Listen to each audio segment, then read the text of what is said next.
All right, I'm here with Paul. You guys know him as ReDeYe. He is a, what's your title? I have many hats at ESL. Head of commentary, head of content and media, basically anything that goes on our shows. But mostly the commentators. What would you say is your greatest strength? I would say it would be resilience. Resilience? Why? Give me an example of you demonstrating resilience. Well, I think within esports, resilience, you need it a lot because you're always going to get knocked back, and I've been knocked back many times, dozens of times over the years.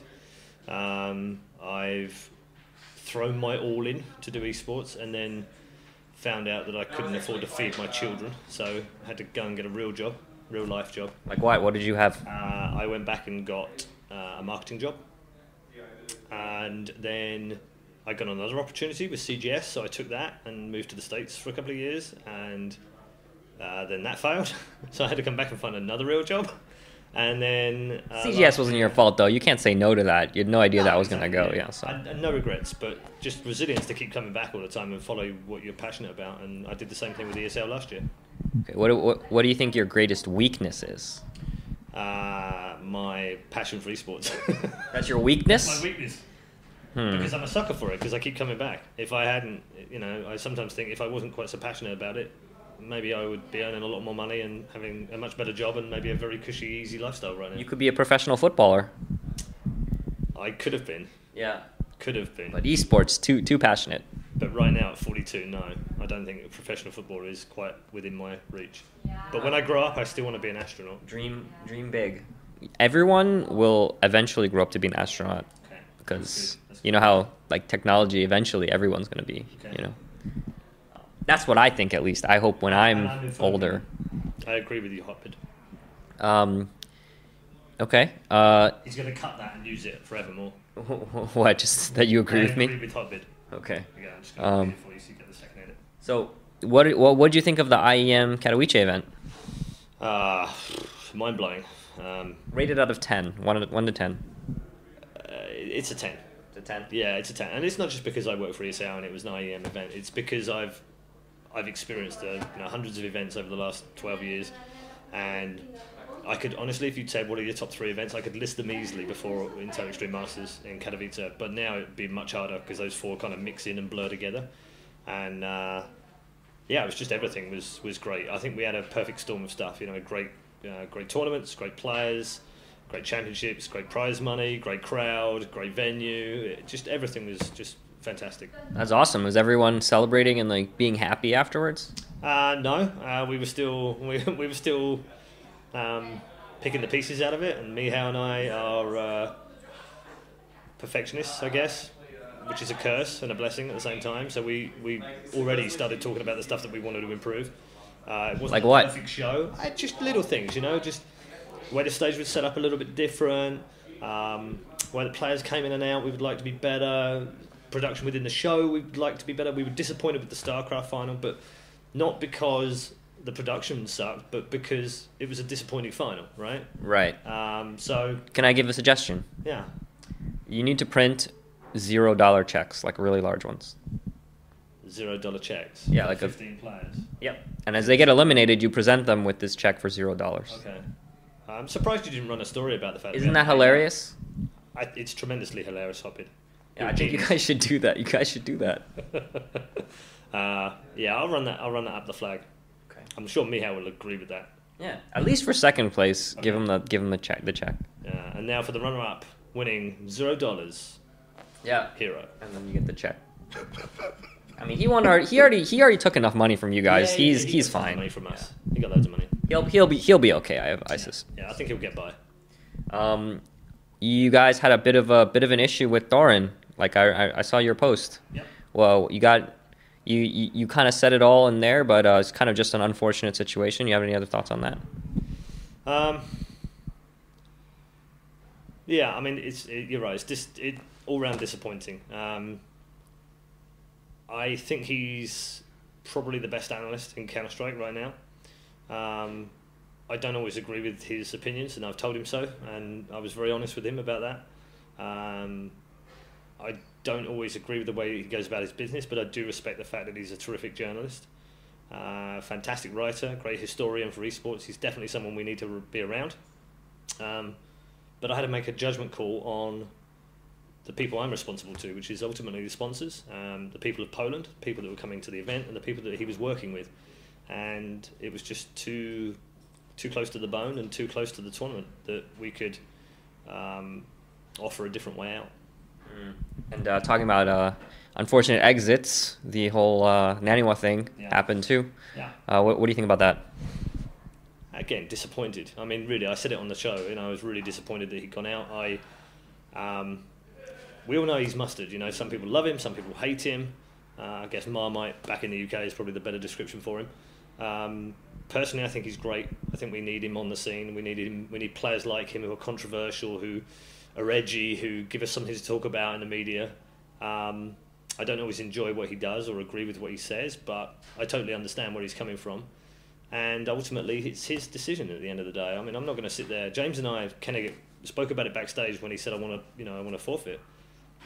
And we agreed. I mean, we can't stop him from forfeiting. What do? Strap him to the chair and make him play the next 2 games? I mean, just make a mockery of the tournament anyway, and it doesn't do him any good, it doesn't do his team and his sponsors any good, and it doesn't do us any good. So in the end, as wrong as he was with his assessment of the situation, I totally get it from his point of view. So I don't really have anything to disagree with him on.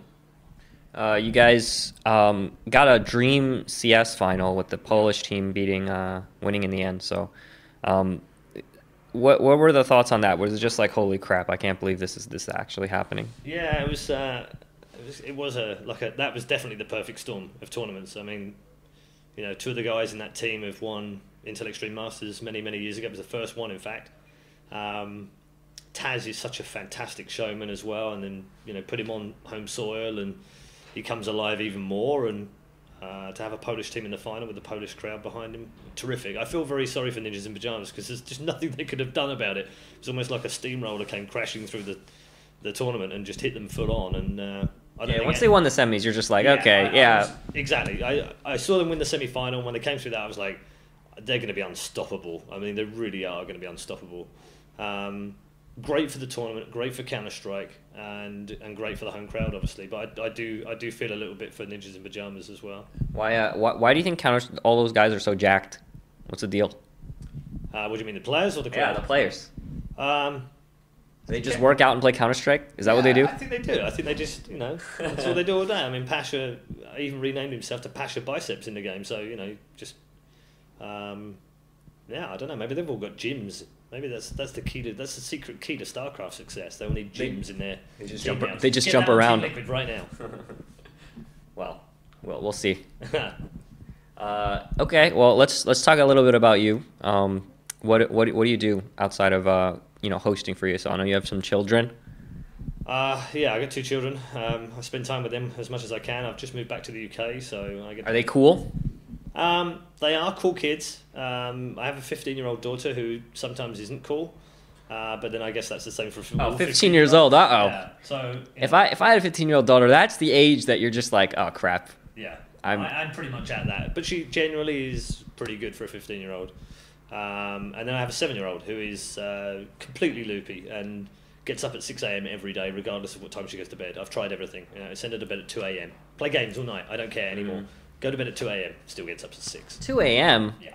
Wow, I didn't get a 2 a.m. curfew. You're a cool dad. No, I'm probably a cool dad to them, but I'd probably have I don't know, some sort of services come around and tell me I was a terrible dad. But I don't care. Did you have to scare young men that are after your daughter? Yeah. What's your? How do you do it? Like, what's your mode? It's pretty easy. I just tell them I have a shotgun. A shotgun? Do you have a shotgun? No. Hang on. Where is this going out to? Is this going out to under 16-year-olds? Yeah, I do. Yeah, our demographic is largely under 16-year-olds in England. Yeah. I mean, just a word of advice for any of you out there that think that you want to date my daughter and she's 15. No chance. Okay, that's good. Does she have a curfew that's less? No. There's no curfew? Wow. Okay. You are a cool dad. Maybe. I don't know. Maybe you should interview her and ask her that. I don't think she would come up with the same. I don't think you want me to interview your daughter. Actually, no, I don't. I really don't. Well, she once went in a Twitch chat, by the way. No, she didn't. Yeah, she did. She wanted to watch a show that I was on, and she rarely watches any of the shows. She's not really big on gaming, and she doesn't really care what I do for a living. I mean, bearing in mind she was 3 or 4 when I started doing this, so to her this is just normal. This is what Daddy does for a job, and he goes away and flies all over the place, and he's on TV and big deal, right? To her friends, that's really cool, and when they find pictures of me at school and Wikipedia, they go crazy, and she's just like, yeah, whatever. So for her, it's just a normal life, right? But every now and again, she'll tune in just to see what I'm up to and what I'm doing. And she tuned in one evening to, I think it was a Counter-Strike match, and she was in the Twitch chat, and she read all these comments about, you know, ReDeYe, oh, he's so good, he's so cool, such a cool host and stuff. And she wrote, yeah, I'm ReDeYe's daughter. Oh no, she didn't. And I was like, oh my god. Luckily, Twitch chat, being a bit daft sometimes, went, yeah, I'm ReDeYe's daughter too. Yeah, and so am I. I'm ReDeYe's daughter. And then people started coming in as ReDeYe's daughter. Yeah, so am I. I'm ReDeYe's daughter too. So it got lost in the mist of all of that, and luckily no one worked out that she actually was my daughter. And I told her, never again, please join Twitch chat. It's like you gotta just be like, do not, like, no, don't just stay away. I've told her now. I've explained to her that it's just not what you do. It's like the unfiltered id of everyone combined. That's awful. I mean, I don't know what she would think of me if she spent an hour in Twitch chat. Well, as long as well, it would have been worse if you were female. Yes, a lot worse. So at least you got that going. You don't get the sexist comments. No, I've had several comments about my boobs, but I don't think they're positive. Okay. Yeah. So you've had a pretty good reception in terms of hosting esports events, even though you don't you might not be the most into StarCraft, but you get a really good response from people. What do you think that is? I don't know. I mean, looks. No, definitely not the looks. I think. I mean, I pride myself on doing a really good job. In all seriousness, I do a lot of preparation. I do a lot of storyline writing, finding the edges on players, trying to bring something interesting from them.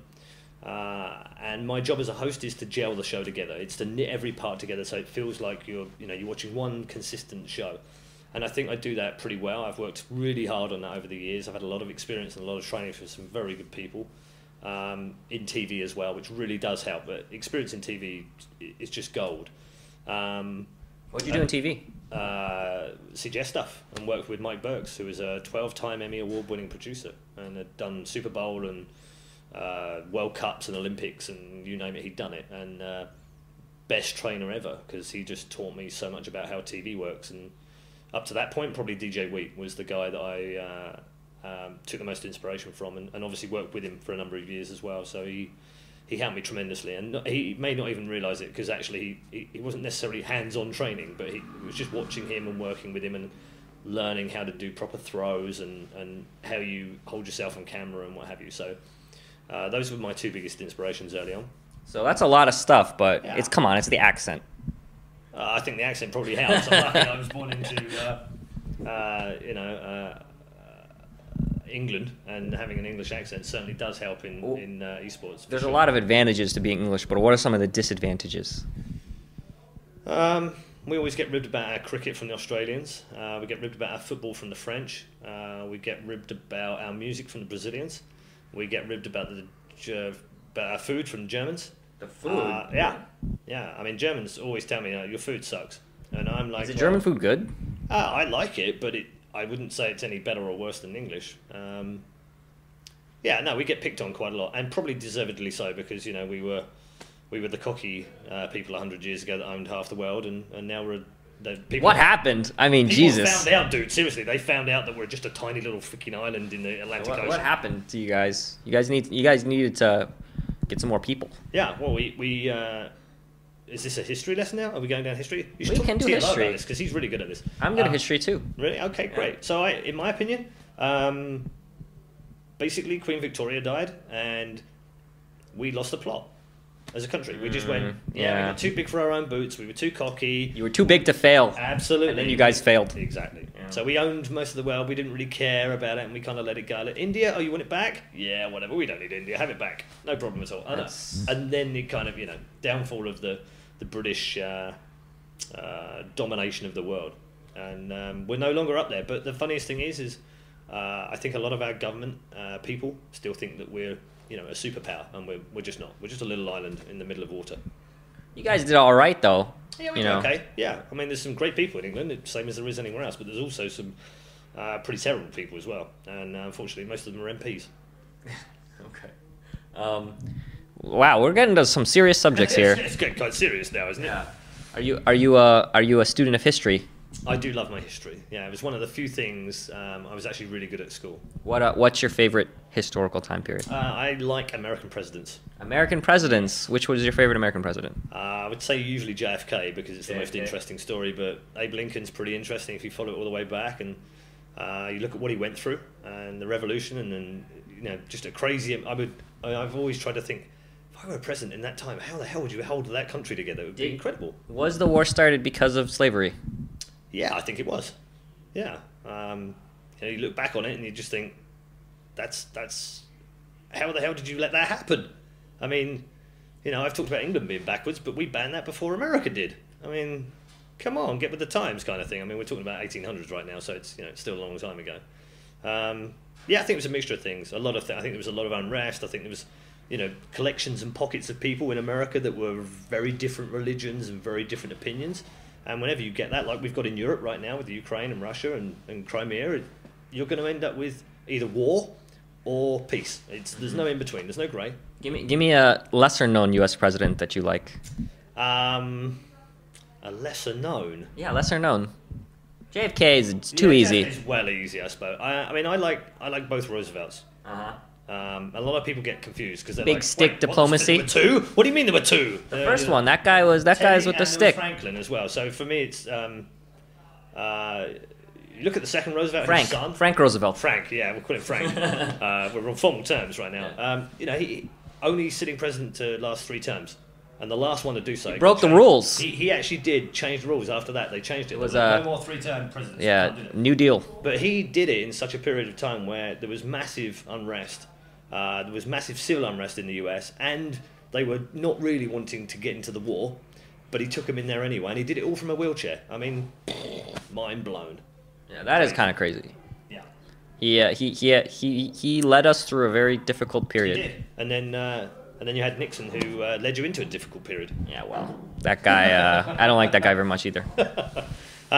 Jimmy Carter was actually... I kind of like Jimmy Carter. I don't know why. There was no real... Do you think... He didn't really do much, but I kind of liked him. But Reagan is now put up as a great president. But when he was not a great president, come on. President, as far as I can remember. Do you feel that George Bush will be seen as a lovable goofball that was manipulated by his party, or do you think he will be seen as an idiot who ran the country into the ground? A bona fide idiot. Okay.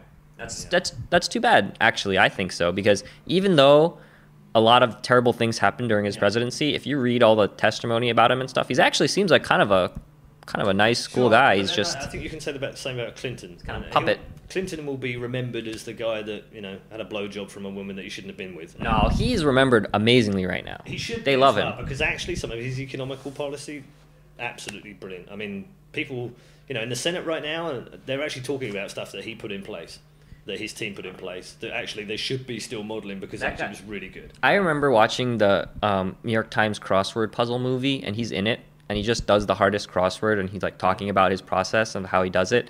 And then I remember thinking, man, this guy used to be president. And then you look at George Bush and just like, fuck, how did this happen? He's a smart guy, and I think unfortunately I'm glad that if you've said in the US, I mean, I don't follow US too much right now, but if he's getting credit now, that's good. But it's funny, isn't it? Because it's always 20 years afterwards. Yeah. It's never at the time. It's like, this guy slept with a woman. Oh my God, let's be up in arms about it. What a terrible president. And then 20 years later, they're like, geez, this guy was actually pretty cool. He was pretty good. And I think that's what we had 10 years ago with Reagan. People were like saying, oh, no, he was great. Well, I remember him as a bumbling idiot that couldn't get his words out, and no disrespect, but, I don't remember what he actually did other than the Cold War ended when he was in power, and did he actually help that? I don't know. I can't find any historical evidence to suggest he did. So how many people do you think are going to actually watch this interview all the way through? Because we're at 19 minutes. By now, they'll have tuned out. Unless no chance. Historian Bus might still be with us right now. And will be busy writing in the comments, oh my God, ReDeYe sucks at history. He knows nothing about American presidents. Yeah, someone's going to be correcting you. But still, I'm happy it deviated to this train. don't really know how we got here. We're kind of like stumbling around in the light, like, where are we? But do you have any shout outs you want to give? I do. Shout out to you guys on Team Liquid and Esports Express as well, because it's one of my favourite sites. And I'm not just saying that because I don't know what you're talking about. You have no idea what I'm talking about. Richard Lewis knows what I'm talking about. Shout out to all the guys at ESL and all the people that helped us as well. I've already mentioned it in a post, but seriously, we had over 500 people working with us in Poland to bring Katowice alive and bring the Intel Extreme Masters, and most of that was volunteer work. So to all the guys that are watching, thank you very, very much, and thank you to everyone that tuned in, whether it was Counter-Strike, Hearthstone, StarCraft, League of Legends, whatever it was you watched. Thank you for tuning in and being part of history, because it was absolutely magical. Thank you. Thank you.